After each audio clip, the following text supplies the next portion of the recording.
हमारी निर्बलताओं को वो समझता है, हमारी कमजोरी, हमारी समस्याएं, हमारी कठिनाई, हमारी चुनौती। मत कहिए परमेश्वर नहीं जानता। मैं आपको बताऊं दोस्तों, परमेश्वर पहला व्यक्ति होना चाहिए जिसकी ओर हम मुड़कर जाएं, क्योंकि वही वास्तविकता में जानता है। इसके पहले कि आप किसी और व्यक्ति के पास जाए। यह अजीब है कि लोग पड़ोसी के पास जाते हैं लेकिन परमेश्वर के पास नहीं जाते। परमेश्वर की ओर जाए, क्योंकि वो आपकी निर्बलता की भावना को समझता है। O God, our help in ages past, our hope for years to come, our shelter from the stormy blast, and our eternal hope.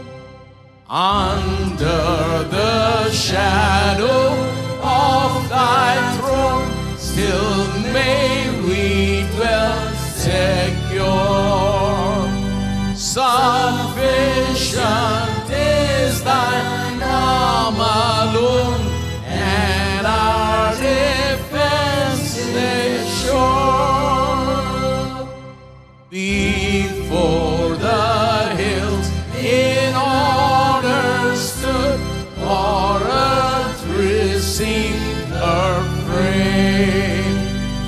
From everlasting thou art God, to endless years the same. 1,000 ages in thy sight are like an evening dawn, short as the watch that ends the light before the rising sun. Oh God, our help in ages past, our hope for years to come.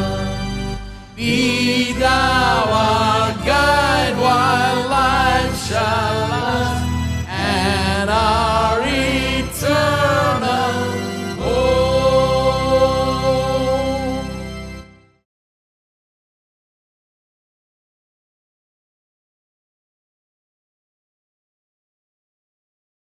Romeo अध्याय 6 और चलिए वचन 12 से आगे पढ़ते हैं।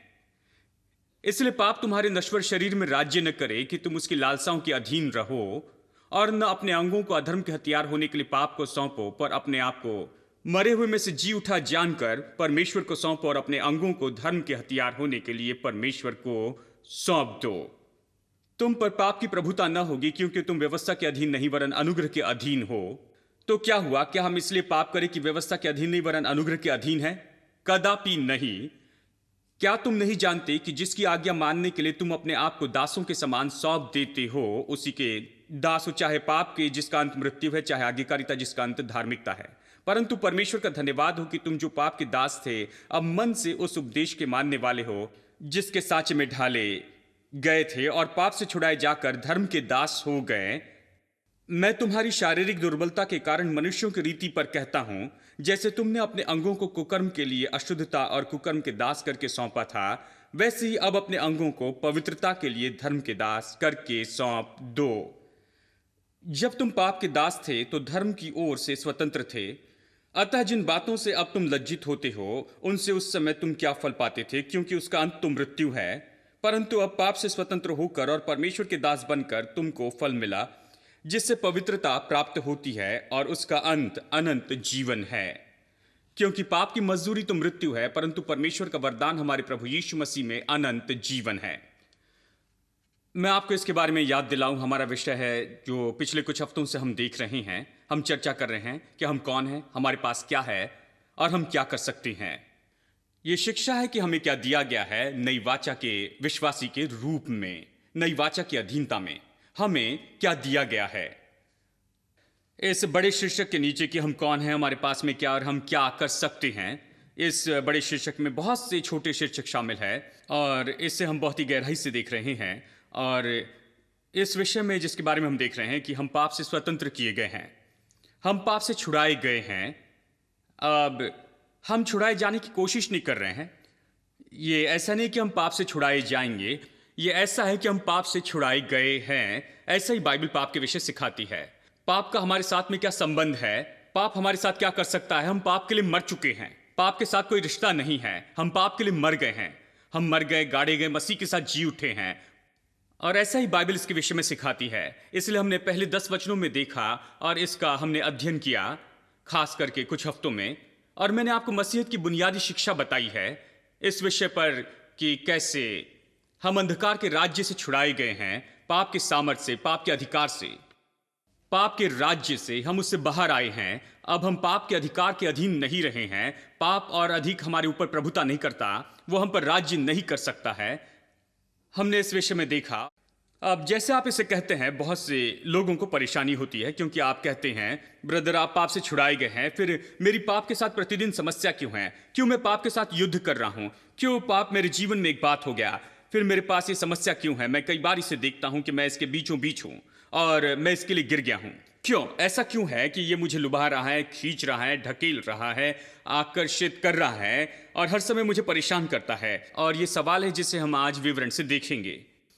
और इसका थियरी का भाग हमने इसे अच्छे से देखा है। हमने जाना है कि कैसे हम क्रूस के द्वारा पाप से छुड़ाए गए हैं। और फिर हमने आपको अगला भाग बताया। इस तरह से हमें सोचना शुरू करना है, मन को नया बनाना है और सोचना शुरू करना है। और फिर वचन 12 से वचन 23 तक ये कह रहा है कि हमें क्या करना है, हमारा भाग, हमें क्या करना जरूरी है। और इस भाग में एक शब्द जो बार बार आता है वो है कि सौंप दे, इंग्लिश भाषा में। अब किसी भी वचन के भाग में हम देखते हैं, आपको पहचानना पड़ता है शब्द, ये वाक्य का अर्थ क्या है, ये वाक्य जो बार बार प्रकट होता है। आपको इस बात पर ध्यान देना है, क्योंकि यही वाक्य जो समझने में मदद करता है। यानी यहां सौंपना ये शब्द है, ये बहुत महत्वपूर्ण है, क्योंकि ये बहुत बार आया है इस वचन में। इसका अर्थ क्या है? इसका मतलब है कि हम समझ सकते हैं कि हमें क्या करना है केवल एक शब्द सौंपने को समझने से। सौंपे या न सौंपे, आप न सौंपे अपने शरीर को और अपने मन को अधर्म के और पाप के हथियार होने के लिए, पर अपने अंगों को धर्म के हथियार होने के लिए परमेश्वर को सौंप दे। यही बुनियादी रूप में कहता है। हम इसका अध्ययन कर रहे हैं और आज मैं थोड़ा आगे जाऊंगा और मैं आपको यीशु के उदाहरण में ले जाना चाहता हूं और दिखाना चाहता हूं कैसे सौंपना और न सौंपना हुआ है और वास्तव में कैसे यीशु ने इसे करके दिखाया और कैसे वो हमारी सहायता के लिए तैयार है। आइए इब्रानियों अध्याय 4 में चलते हैं और देखिए वचन 14 से आगे पढ़ते हैं। इब्रानियों अध्याय 4 वचन 14। इसलिए जब हमारा ऐसा बड़ा महायाजक है जो स्वर्गों से होकर गया है, अर्थात परमेश्वर का पुत्र यीशु, तो आओ हम अपने अंगीकार को दृढ़ता से थामे रहे। देखिए हमारे पास महायाजक है और उसके बारे में कहता है कि वो स्वर्गों में से होकर गया है। वो इस सत्य पर जोर देता है कि वो यहां से स्वर्ग में गया, बजाय इसके कि कैसे वो वहां से यहां आया। क्यों इस बात पर जोर दे रहा है यहां से वहां जाना? क्योंकि ये चाहता है कि हम जाने एक और जो ऊपर स्वर्ग में है, परमेश्वर के दाहिने और मध्यस्थ के रूप में बैठा है, जिसके बारे में उसने अगले वचन में बताया है। वो केवल वहां का व्यक्ति नहीं है, परंतु वो व्यक्ति जो यहां हमारे साथ था, हम में से एक था, मनुष्य यीशु मसीह। ठीक है, इसलिए ये जोर देता है कैसे वो ऊपर स्वर्ग में गया। ठीक है, वो यहां से है ये कहता है, और अब वहां ऊपर में उस स्वर्ग में चला गया। इसलिए अपने अंगीकार को दृढ़ता से थामे रहे, या उच्चारण को कुछ अनुवाद कहते हैं अंगीकार को। देखिए कुछ लोग कहते हैं अंगीकार, जो हम अंगीकार करते हैं वो बहुत महत्वपूर्ण नहीं।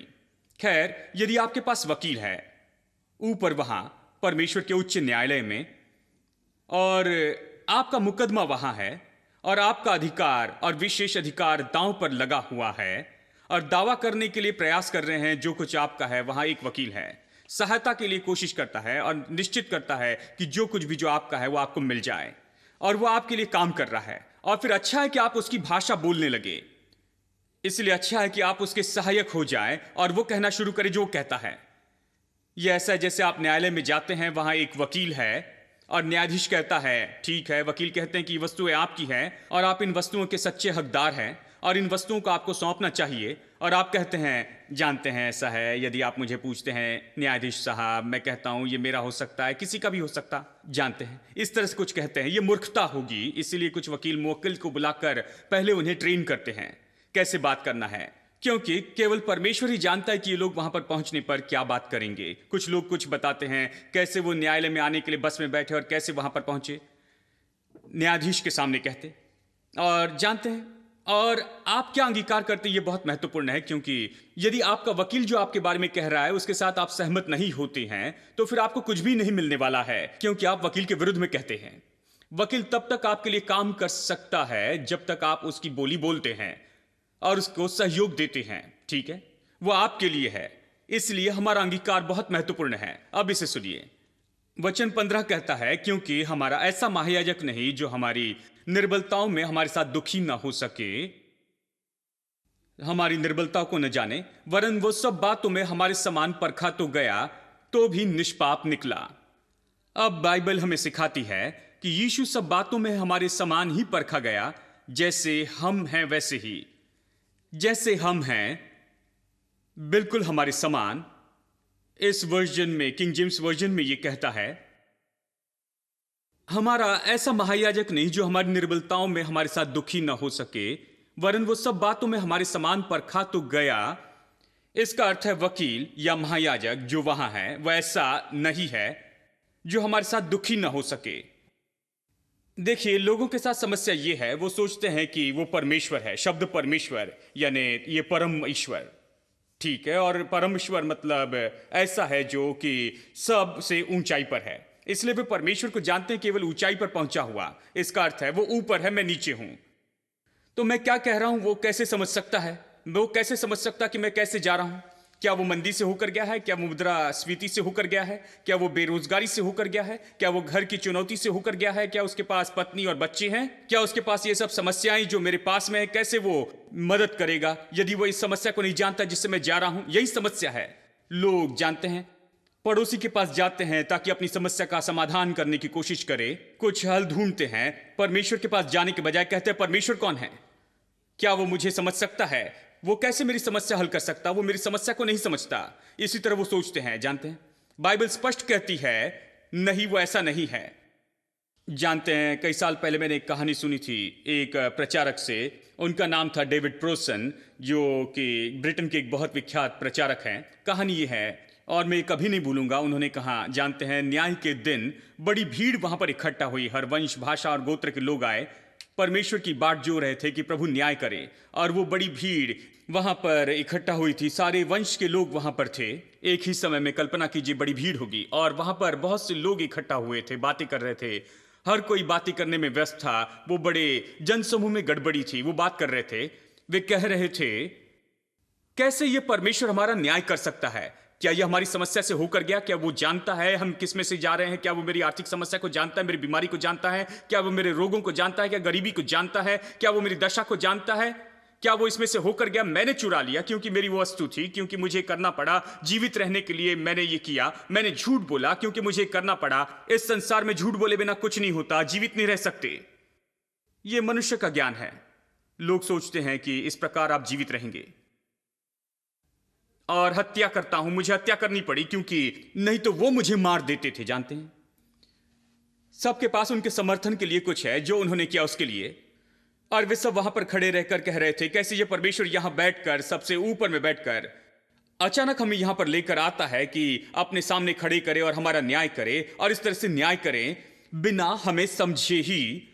और जैसे वो बातें करने में व्यस्त थे और कोलाहल बढ़ गया, हर कोई इस बात को उठा रहा था, और उस समय न्यायाधीश आता है और हर कोई चुप होता है, और वे देखते हैं कि एक मनुष्य वहां पर है, मनुष्य यीशु मसीह। और मैं सोचता हूं कि वहां प्रचारक बिल्कुल सही थे, बिल्कुल ऐसा ही होने वाला है। मैं सोचता हूं लोग अपना हाथ अपने मुंह पर रख देने वाले हैं जब वो देखेंगे एक मनुष्य न्याय करने जा रहा है। वहां उनके पास कोई बहाना नहीं होगा इस मनुष्य के सामने। ये मनुष्य सब कुछ जानता है, ये मनुष्य बना, वो हर एक परेशानी में से होकर गया और उससे भी अधिक जिससे आप होकर जा सकते हैं, इन सब का उसने अनुभव किया। ये मनुष्य यीशु मसीह है जो न्याय करने वाला है। इसलिए बहुत से लोग जानते हैं, वे जानते नहीं कि उस परमेश्वर के साथ व्यवहार कैसे करें जो पूरी रीति से अलग है उस विचार से जो लोग परमेश्वर के बारे में संसार में रखते। मसीहत में परमेश्वर के बारे में यही विचार है कि वो केवल ऊंचे पर चढ़ा हुआ नहीं है, लेकिन वो सबसे श्रेष्ठ है। वो ऐसा है जो हमारे करीब है, वो हमें जानता है, हम उसे जानते हैं। उसने मांस और लहू धारण किया और वो आया, हमारे साथ में रहा। हम पूरे अलग व्यक्तित्व के बारे में कह रहे हैं मेरे दोस्तों। हम इस विषय में नहीं कह रहे हैं कुछ ईश्वर सिंहासन पर बैठे हैं। हम परमेश्वर के विषय कह रहे हैं जिसने मनुष्य देह को धारण किया और हमारे मध्य में वो रहा और क्रूस पर मारा गया और वो हमारे लिए मरा, अपना लहू हमारे लिए बहाया। इसलिए हमारा परमेश्वर के प्रति विचार पूरी तरह से अलग है। हम परमेश्वर के विषय कह रहे हैं जो आया और वास्तविक रूप में मनुष्य बना और मनुष्य की देह धारण किया और मानवता को लिया।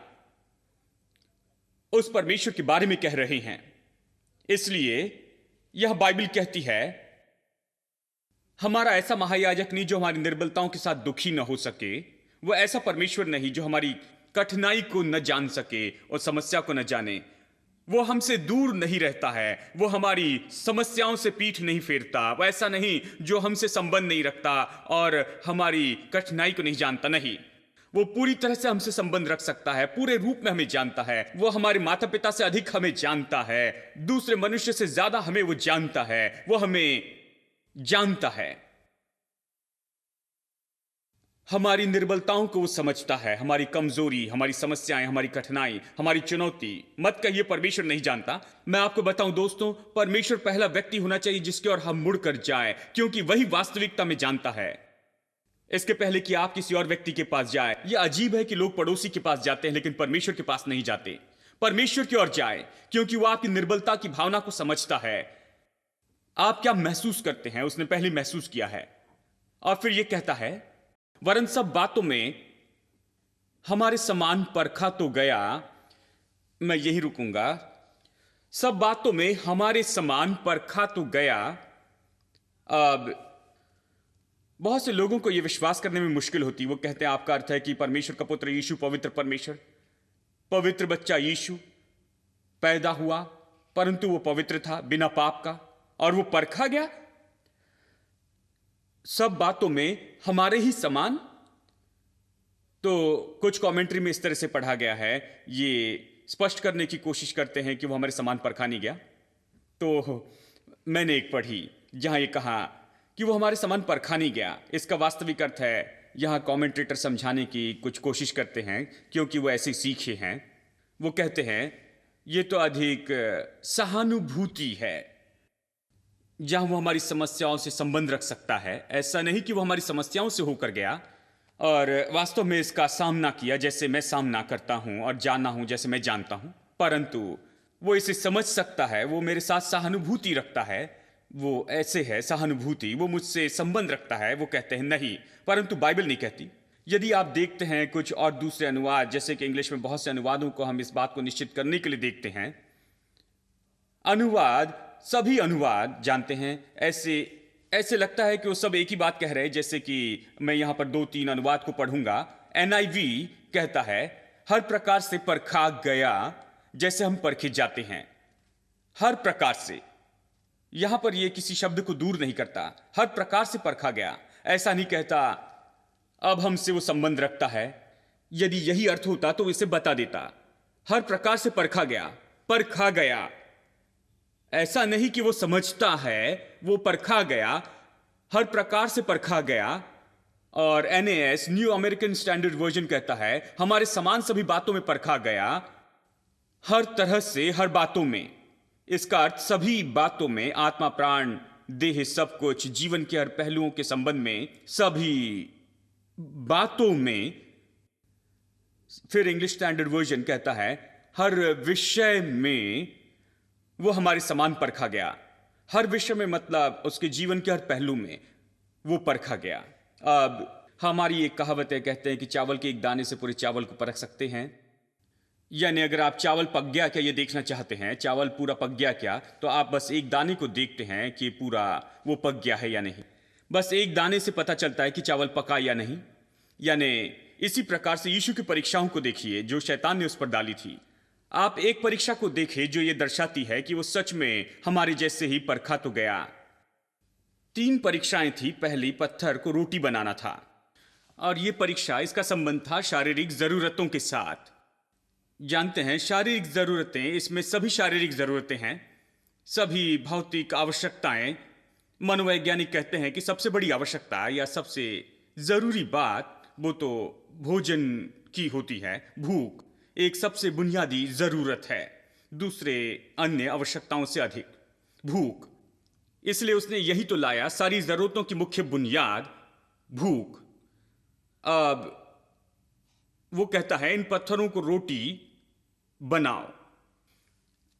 अब एक भाई ने कहा उसने कुछ रोटियां बना लेनी चाहिए थी ब्रदर, अब केवल कुछ पत्थर ही तो लगने थे, इस विषय में क्यों चिंता करते हैं। उसने उपवास खत्म किया था, बस पत्थर को रोटी बना लेता और फिर खाता, और अच्छी सलाह थी ये। इसमें यही तो गलत बात थी। देखिए, यहां पर 2 रोटियां बनाने के मायने नहीं है, 2 पत्थर बर्बाद करना नहीं था। कौन चिंता करता है। बात तो यह है कि शैतान ने कहा था, और शैतान उसे भड़का रहा था, उसे बता रहा था। और यीशु इस तरह कहता है कि मैं वो खाना चाहता हूं जो परमेश्वर मुझे बताता है, परमेश्वर मेरे लिए कहने पाए, और परमेश्वर मुझे दे, तब मैं खाऊंगा, नहीं तो नहीं खाऊंगा। देखिए, या वो कहता है हां मैं भूखा हूं, हां मेरी भौतिक आवश्यकता है, हां शारीरिक वास्तविकता है, शारीरिक जरूरतें बुरी नहीं है, परमेश्वर ने शारीरिक आवश्यकताओं को रखा है, परंतु मैं शारीरिक इच्छाओं को पूरा नहीं कर सकता किसी भी तरह से जो भी मिल जाए, क्योंकि कुछ तरीके वैध नहीं हैं। वे शारीरिक जरूरतों को संतुष्ट करने के गलत तरीके हैं, चाहे वो भूख हो या किसी और तरह की भूख हो, जैसे हमने पिछली बार देखा। सब ऐसे देख रहे हैं जैसे कि कुछ पता नहीं है। ठीक है, आप बैठे रहिए, मैं बताते रहूंगा, मैं अभी इसका आदी हो चुका हूं। देखिए तो चाहे ये भोजन या कोई और भी शारीरिक आवश्यकता हो, ये वैध तरीके से होना जरूरी है। इसे गलत तरीके से आप पूरा मत कीजिए। इसलिए यीशु ने कहा नहीं, मैं भूखा हूं, ये मेरे लिए सही है कि मैं भोजन कर लूं, परंतु मैं तुम्हारे बताए तरीके से नहीं खाऊंगा, मैं केवल परमेश्वर के बताए तरीके से खाऊंगा। परमेश्वर मुझे भोजन दे तब मैं खाऊंगा, मैं तुम्हारी नहीं सुनूंगा। ये उसका स्तर था। तो वो कहता मनुष्य केवल रोटी से जीवित नहीं रहेगा, लेकिन परमेश्वर के मुख से निकले वचन से जीवित रहेगा, वो कहता है। और फिर वो दूसरी परीक्षा में जाता है। दूसरी परीक्षा शारीरिक जरूरत है। देखिए, परीक्षा के लिए शारीरिक जरूरत का उपयोग करता है। ठीक है, मनुष्य आत्मा, प्राण और शरीर है, सरल है। 3 पहलू, मनुष्य के 3 क्षेत्र है, इसलिए शारीरिक आवश्यकता से व्यवहार करता है। हर एक भूख इसमें शामिल है, हर एक भूख इसमें आई है। In your presence there is fullness of joy, at your right hand there are pleasures evermore. You surround us with your favor, O Lord.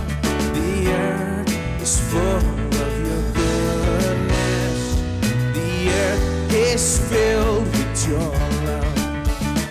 In your presence there is fullness of joy, at your right hand there are pleasures evermore. You surround us with your favor, O Lord. The earth is full of your goodness, the earth is filled with your exceedingly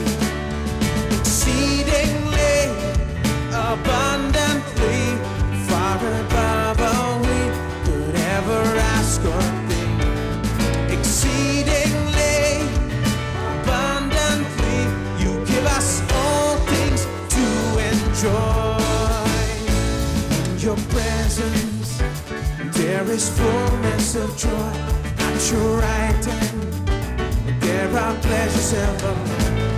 Surround us with your favor, O Lord. The earth is full of your goodness, the earth is filled in your presence. In your presence there is fullness of joy, at your right hand there are pleasures evermore. You surround us with your favor, O Lord. The earth is full of your goodness, the earth is filled with your exceedingly